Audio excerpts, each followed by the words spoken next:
మూడవ తెలంగాణ శాసనసభ యొక్క సభా అధ్యక్షుడిగా గడ్డం ప్రసాద్ కుమార్ గారిని ఈ శాసనసభలో కాంగ్రెస్ పార్టీ, భారత రాష్ట్ర సమితి, అదేవిధంగా సిపిఐ, ఎంఐఎం పార్టీలు ప్రత్యక్షంగా మద్దతు పలికి ఏకగ్రీవంగా ఎన్నిక కావడానికి, అదేవిధంగా భారతీయ జనతా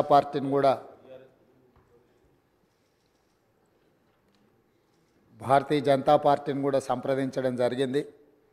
వారు కూడా పరోక్షంగా ఈ ఎన్నిక ఏకగ్రీవం కావడానికి సహకరించారు.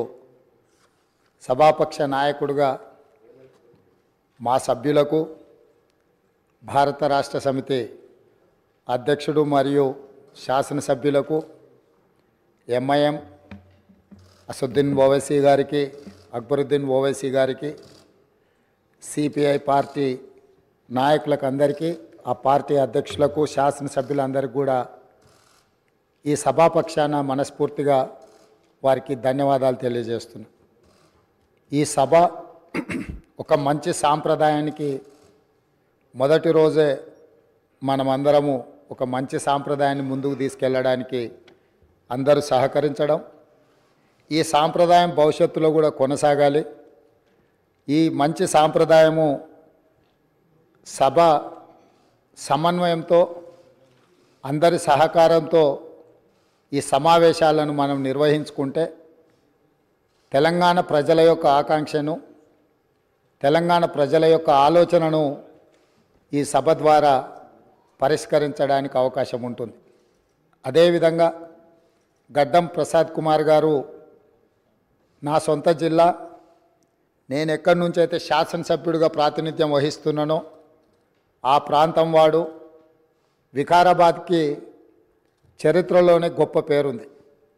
నిజాం సర్కారు ఉన్నప్పుడు చాలా రుగ్మతలు ఉన్న వాళ్ళకి వైద్య సహాయం అందాల్సిన వివిధ రకాల ఇబ్బందులు ఉన్న వాళ్ళందరినీ కూడా వికారాబాద్ గుట్ట మీద వైద్యం చేస్తే అందరికీ ఆ రుగ్మతలు తగ్గి సమస్యలు పరిష్కారం అవుతాయని తెలుసు. ఇప్పటికి కూడా అక్కడి వాతావరణం, అక్కడి గాలి, అక్కడి నేల ఒక మంచి వైద్యానికి ఉపయోగపడే ప్రాంతం. ఆ ప్రాంతం నుంచి వచ్చిన గడ్డం ప్రసాద్ కుమార్ గారు మన 3వ శాసనసభకు స్పీకర్గా ఎన్నిక కావడం ద్వారా సమాజంలో ఉన్న ఎన్నో రుగ్మతలను, సమస్యల్ని ఈ సభలో వారి నాయకత్వాన చర్చ జరిగి పరిష్కారం అవుతుందని చెప్పి నేను స్పష్టంగా భావిస్తున్నాను, ఆశిస్తున్నాను. అదేవిధంగా వారు అతి సామాన్యమైన కుటుంబం. వెనుకబడి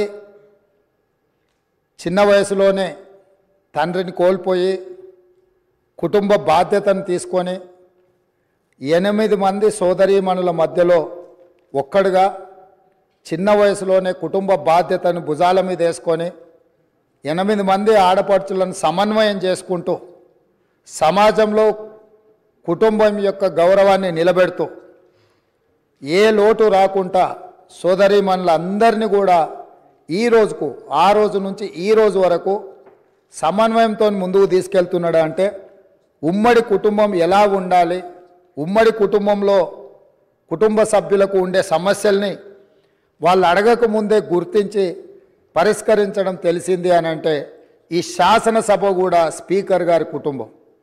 మనందరం కూడా వారి కుటుంబంలో సభ్యులం.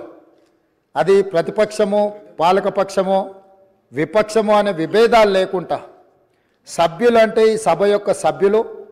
ఆ సభ్యులు లేవనెత్తే అంశాలను, వారు లేవనెత్తిన అంశాలలో ఉన్న లోతును దృష్టిలో పెట్టుకొని తప్పకుండా స్పీకర్ గారు ఆ సమస్యలకు పరిష్కారం చూపిస్తారు.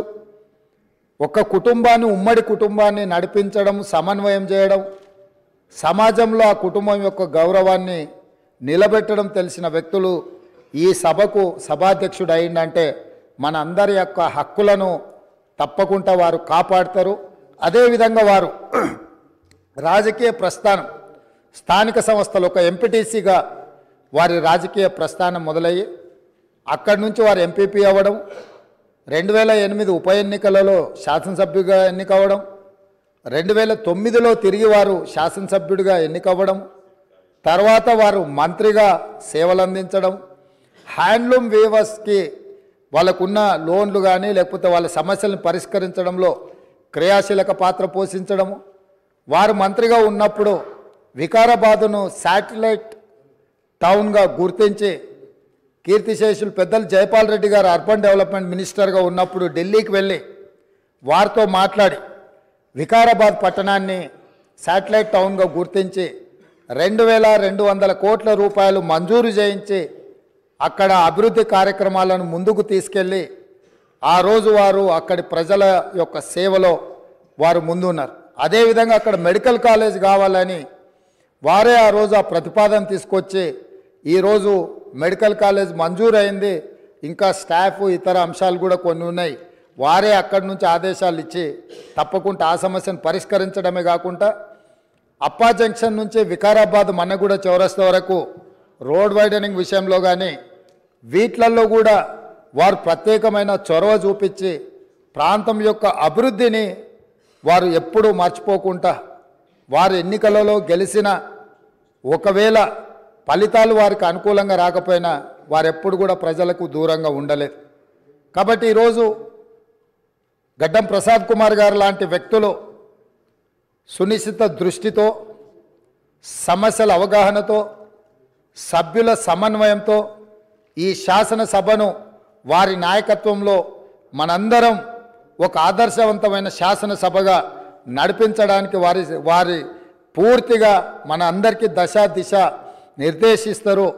వారిని మనస్ఫూర్తిగా ఎంపీటీసీ నుంచి శాసనసభాపతిగా ఈరోజు బాధ్యతలు నిర్వహించే వరకు వారి యొక్క రాజకీయ ఎదుగుదల కావచ్చు, ప్రజా సమస్యల పరిష్కారంలో కావచ్చు, వారి యొక్క కృషిని అభినందిస్తూ నేను ఏ ప్రాంతం నుంచి అయితే శాసనసభ్యుడిగా ఎన్నికైనానో మా ప్రాంతానికి సంబంధించిన శాసనసభ్యులే ఆ ప్రాంత నివాసే వికారాబాద్ జిల్లా ఒకప్పుడు డాక్టర్ మర్రి చెన్నారెడ్డి గారు ఆ ప్రాంతం నుంచి వచ్చి దేశ రాజకీయాలలోనే అత్యంత క్రియాశీలక పాత్ర పోషించారు. ఆ ప్రాంతం నుంచి వచ్చిన గడ్డం ప్రసాద్ కుమార్ గారు ఈ సభ అధ్యక్షుడిగా ఎన్నికవ్వడం, ఈ ఎన్నికవ్వడానికి సహకరించిన మిత్రపక్షాలన్నిటినీ ప్రతిపక్షాలన్నిటిని కూడా మరొకసారి అభినందిస్తూ మనస్ఫూర్తిగా వారికి అభినందనలు తెలియజేస్తూ ఈ సభలో సభ్యుల యొక్క అందరి హక్కులను వారు కాపాడతారనే నమ్మకంతో వారి అభినందిస్తున్నాను. వారి నాయకత్వంలో మేమందరం కూడా రాష్ట్రానికి మేలు జరిగే విధంగా కార్యక్రమాలు తీసుకుంటామని తెలియజేస్తూ సెలవు తీసుకుంటున్నాను.